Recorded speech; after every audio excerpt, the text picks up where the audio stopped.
Big pass வீட்டுக்குள்ளே வந்ததுலேருந்தே சண்டை மட்டுமே போட்டுட்டு இருக்கக்கூடிய திவாகர் இது அவரோட ஸ்ட்ராட்டஜியா இல்லை உண்மையாகவே கார்னர் செய்யப்படுகிறாரா? பிரவீன் தேவ சகாயம், கெமி அண்ட் திவாகர் இவங்க 3 பேருக்குள்ள நடந்த சண்டையில் யார் பக்கம் நியாயம் இருக்குது, யார் மீது தவறு இருக்குது, இதெல்லாம் தாண்டி இந்த வீட்டில் இன்னும் முகமூடி கலட்டப்படாமல் சில நபர்கள் இருக்காங்க. அது அவங்களோட சேஃப் கேம் அப்படின்னு நினச்சிட்டு இருக்காங்க. அந்த நபர்கள்லாம் யார்?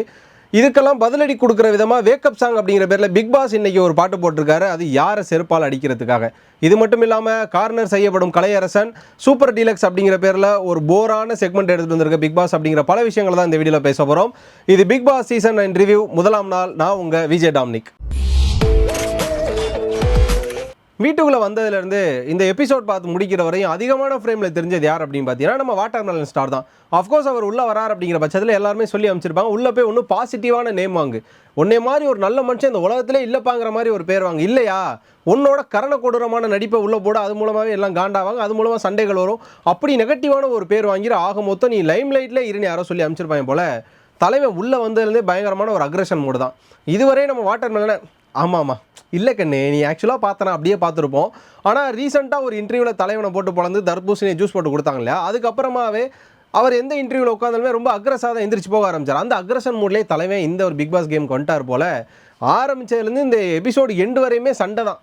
அதுலேயும் பார்த்தீங்கன்னா அவரோட வாய்ஸ் எல்லாம் டாக்டர் படித்தேங்கிறார். கொஞ்சம் கூட அந்த டாக்டர் படித்ததுக்கான பிஹேவியரே இல்லை. ஒரு 4 பேர் பேசும்போது சும்மா இருமா அப்படிங்கிறதா இருக்கட்டும், நீ முதல்ல என்கிட்ட பேசாத அப்படிங்கிற ஒரு விஷயமா இருக்கட்டும். நான் டாக்டருக்கு படித்தேன், அது ஒரு உயரிய படிப்புங்கிறார். பட் அப்படி சொல்கிற உயர்தரமாக அவர் நடந்துக்க மாட்டேங்கிறாரு. ஸோ அந்த ஒரு விஷயம் தான் நமக்கு இன்னைக்கு தோணுச்சு.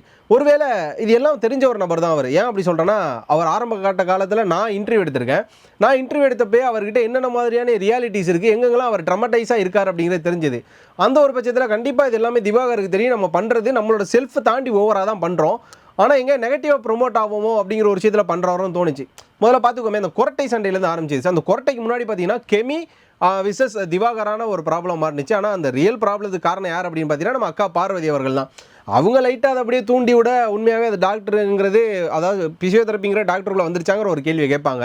அதுக்கு அவர் பதில் சொல்லிக்கிட்டே இருக்கும்போது, ஆகா தலைவன் நம்ம பக்கம் துப்பாக்கியை திருப்புறானேன்னு சொல்லிட்டு, கெமி நீ ஏதோ கேட்டியே, நீ என்னன்னு கேளுன்னு சொல்லிட்டு அக்கா துப்பாக்கி அந்த பக்கம் திருப்பிட்டு ஜாலியாக ஒரு பக்கம் எஸ் ஆயிடுறாங்க. பார்த்தீங்கன்னா கெமிக்கும் இன்னொரு பக்கம் திவாகருக்கும் சண்டை ஆரம்பிக்குது. இங்கே என்ன பிரச்சனை அப்படின்னா, அவர் சொல்கிற ஒரு வார்த்தை தான்.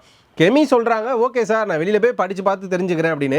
நீங்கள் படித்தாலும் உங்களுக்கு புரியாதுமா அப்படிங்கிறாரு. ஸோ தெரியாது அப்படிங்கிறது வேறு, புரியாது அப்படிங்கிறது வேறு.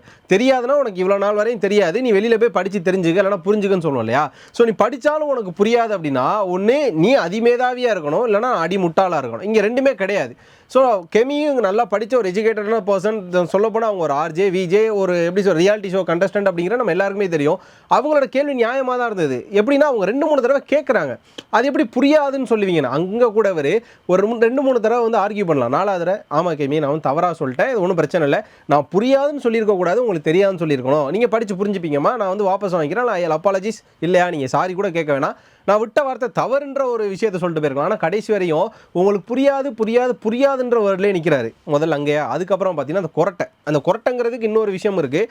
அந்த கொரட்டை விடுறதுலேயே பார்த்தீங்க அப்படின்னா, ஃபஸ்ட்டு நீங்கள் கொரட்டை விடுறீங்க, ஓரமாக படுங்க, இல்லைனா ஒரு பக்கமாக படுங்கன்னு சொல்லிட்டு ஹவுஸ்மேட்ஸ்லாம் தூங்கிடுவாங்க.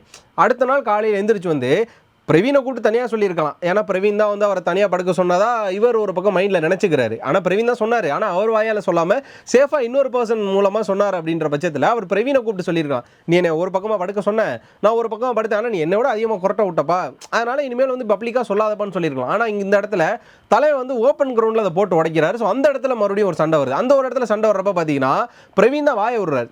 அதாவது இந்த சுருன்னு கோவம் வந்துடும், என்கிட்ட கையெல்லாம் காட்டி பேசாதப்ப அந்த இடத்துல ஒரு ஆர்குமெண்ட் வர்றப்ப தான் கெமி உள்ளே வராங்க. கெமியை பிரவீன் உள்ளே இழுக்கிறாரு. ஆனால் கெமி உள்ளே பேசிகிட்டு இருக்க போது சும்மா இருமா அப்படின்னு ஒரு வார்த்தையை விட்டு போகிறார்.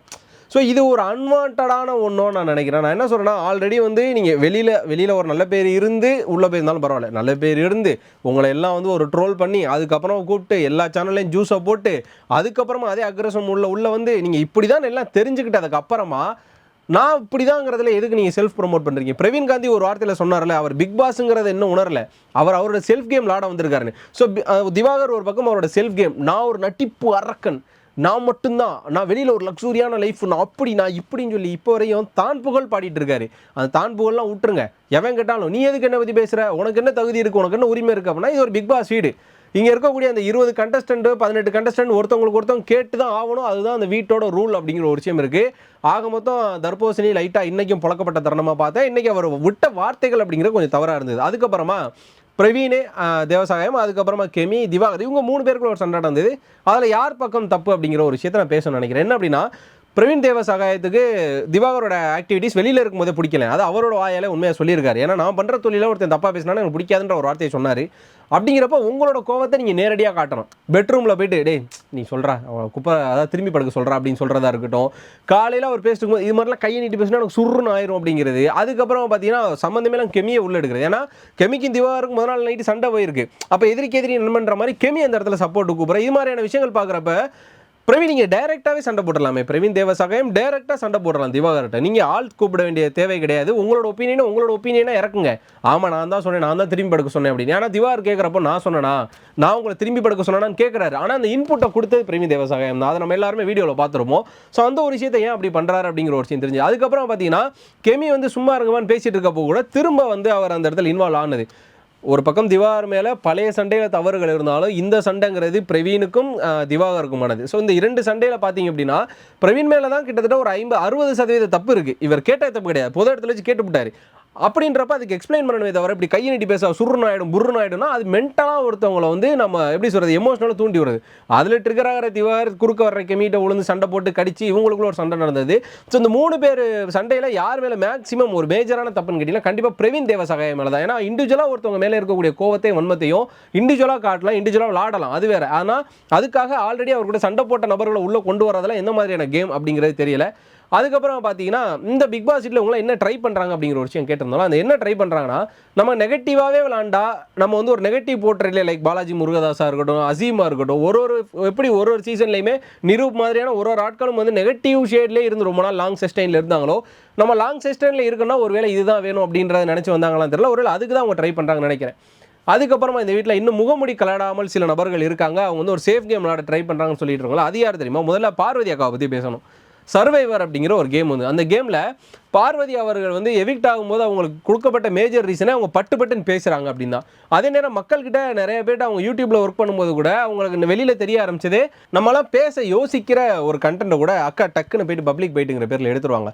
நிறைய இடங்களில் அவங்களோட ஸ்டேட்மெண்ட்டை போல்டாக வைப்பாங்க. நிறையா சோசியல் ஆக்டிவிட்டீஸ் பற்றி நிறைய விஷயங்கள் அவங்களோட சோசியல் மீடியாஸில் பேசுவாங்க. அப்படின்றதெல்லாம் பார்வதி ஃபேம் அப்படின்ற பட்சத்தில் முதல்ல திவாகர் சண்டையில் லைட்டாக கலந்து கெமியை உள்ளே கொண்டு வந்ததும் உள்ளே பேசுகிற நிறைய வார்த்தைகளை சேஃப்டி கலந்து உள்ளே வைக்கிறாங்க.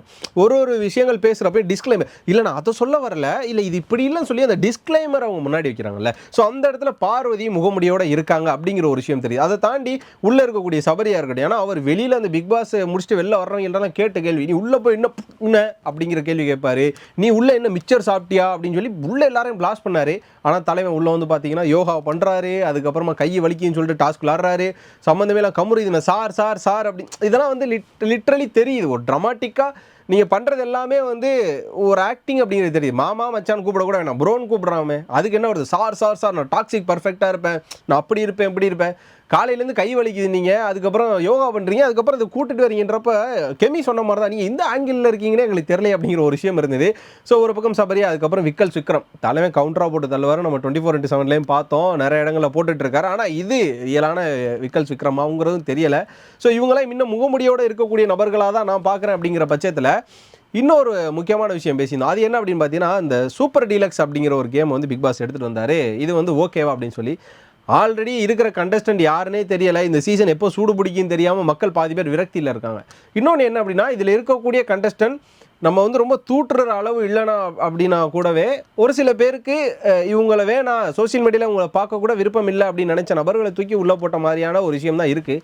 அப்படின்ற பட்சத்தில் அவங்களுக்கு இன்னும் எக்ஸ்ட்ரா லக்ஸுரி கொடுத்து நீ விளாட வேணாம், நீ எந்திரிக்கிறப்ப தான் உனக்கு டைமு, நீ நினச்சா என்ன வேணால் பண்ணலாம், அவங்க ஸ்லேவ் அப்படிங்கிற ஒரு விஷயம் இது அப்படியே ஸ்வாப் ஆகுமான்ற ஒரு சந்தேகம் இருக்குது. ஒருவேளை அடுத்த வாரம் இவங்களாம் அந்த லக்ஸுரி வீட்டுக்கும் சூப்பர் டீலக்ஸ் வீட்டுக்கும் அங்கே இருக்கவங்களாம் இந்த வீட்டுக்கும் வருவாங்களான்ற சந்தேகம் இருக்குது. வந்தாலுமே இது ஒரு போரிங்கான டாஸ்க்காக போகும் அப்படிங்கிற ஒரு பட்சம் தான் இருக்குது. ஆனால் இவங்க எல்லாருமே நல்லா தெரிஞ்சுட்டு வந்திருக்காங்க. வந்து மிச்சர் சாப்பிட்டாலோ அமைதியாக உட்காந்துருந்தாலும் நம்ம தெரியாமல் போயிடுவோம். அதனால் வந்ததுலேருந்து ஸ்பார்க்காக இருக்கணும்னு சொல்லி யாரெல்லாம் மீடியா பேக்கப்லேருந்து வராங்களோ எல்லாருமே ஸ்பார்க்காக அவங்களோட ஃபேஸை உள்ளே காமிச்சிட்டே இருக்காங்க. ஆனால் இதை பற்றி முழுசாக ஒரு ஸ்ட்ராட்டஜிக்காக ஒரு அனலைசிஸ் இல்லாமல் வந்த எல்லாருமே சைலண்ட் அப்படிங்கிற பேரில் வியனாவாக இருக்கட்டும், கலையரசனாக இருக்கட்டும், இவங்க எல்லாமே இப்போ தான் கேம் அப்சர்வ் பண்ணுறாங்க. பட் இவங்க கேம் அப்சர்வ் பண்ணுற அந்த டைம்லேயே எல்லாம் போயிட்டு நாமினேஷனில் என்ன பண்ணுறாங்கன்னா, வியனா ஒழுங்காக விளாடலை, கலையரசன் ஒழுங்காக விளாடலன்னு சொல்லி எடுத்தோன்னே எங்கடா அந்த ஆட்டோக்கார தம்பி அப்படின்னு தேடின மாதிரி கலையரசனை தூக்கி ஒரே குத்தி 12 ஓட்டு போட்டு தலைவனை நாமினேஷனில் ஃபஸ்ட்டு வச்சுருக்காங்க. ஆனால் இந்த வாரம் வந்து ஒரு இன்வால்வ் இல்லை அப்படின்னு சொல்லி பார்த்தீங்கன்னா உள்ள நிறைய பேர் இருக்காங்க. அது மென்ஸ்லேயுமே இருக்காங்க. ஆனால் மென்ஸில் அது யாருமே வெளியில் கொண்டு வரல. சரி, கலையரசன் கடைசியாக வந்தாப்புல கடைசியாகவே அமுச்சு விட்றோம் அப்படிங்கிற மாதிரி கலையரசனை எங்கடா அந்த ஆட்டோக்கார தம்பின்னு சொல்லி கலையரசனையும் இந்த பக்கம் பார்த்தீங்கன்னா வியன்னாவையும் போட்டிருக்காங்க. பட் அதை தாண்டி உள்ள போரிங் கண்டஸ்டன்ஸ்லாம் இருக்காங்க. போக இந்த ஃபிசிக்கல் டாஸ்க்கெல்லாம் வர்றப்ப தெரிஞ்சு போயிடும் உள்ள யார் போரிங் அப்படிங்கிற ஒரு விஷயம்லாம். இதெல்லாம் ஒரு பக்கம் இருக்கட்டும். நம்ம ஒரு பக்கம் இப்போல்லாம் வந்து ட்ரோல் பண்ணிடக்கூடாது, அதுக்கு முன்னாடி நம்மளே பண்ணிடணும்னு சொல்லி உள்ள பிக் பாஸ் ஒரு வேக்கப் சாங்னு ஒன்று போட்டார் தெரியுமா? அது யாருக்குங்கிறது இப்போ வரையுமே தெரியல. ஏன்னா முதல் நாள் நைட்டு டாக்டரேட்டு, அதுக்கப்புறம் பார்த்தீங்கன்னா பார்மாலஜி, மெடிக்காலஜி, டெர்மினாலஜி, இந்த வார்த்தைகள்லாம் உனக்கு தெரியுமா, புரியாது, படிக்காது, கூகுள் அப்படின்னு சொல்லிட்டு படித்த விஷயத்துக்காக உள்ள பயங்கரமாக சண்டை போட்டாங்க. காலைல பிக் பாஸ் பாட்டு போடுறாரு, படித்த நாயே கிட்ட வராத, எங்கள் ஏரியா உள்ளே வராதுன்னு பாட்டு போடுறாரு. அதாவது டோமரு, கப்சா, குமார், கொக்கி குமார் ஆரம்பிச்சுட்டு படித்த நாயே கிட்ட வராதுன்னு போடுறாரு. அப்படின்ற பட்சத்தில் யாருக்கு இந்த பாட்டை போட்டார் அப்படிங்கிறதும் தெரியல. இதை தாண்டி இந்த பிக் பாஸ் வீட்டுக்குள்ள ஒரு சில பேர் வந்து சில வார்த்தைகளை ஷீல்டாக யூஸ் பண்ணுறாங்க.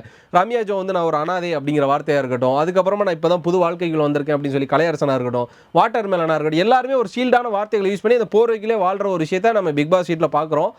ஆக மொத்தம் இந்த சீசன் எப்படி நம்மளுக்கு ஒரு விறுவிறுப்பை கொடுக்க போகுது அப்படிங்கிறது தெரியல. ஆனால் இவங்க இருக்கிற ஃபோர்ஸ்லாம் பார்த்தா ஒரு டீமாக ஒரு யுனைட் அப்படிங்கிற விஷயங்களெல்லாம் தாண்டி சண்டை போட்டால் தான் நம்ம லைம் லைட்டில் இருப்போம், அப்போ தான் நம்ம லாங் டேஸ் வரும் அப்படிங்கிற பட்சத்தில் இருக்காங்க.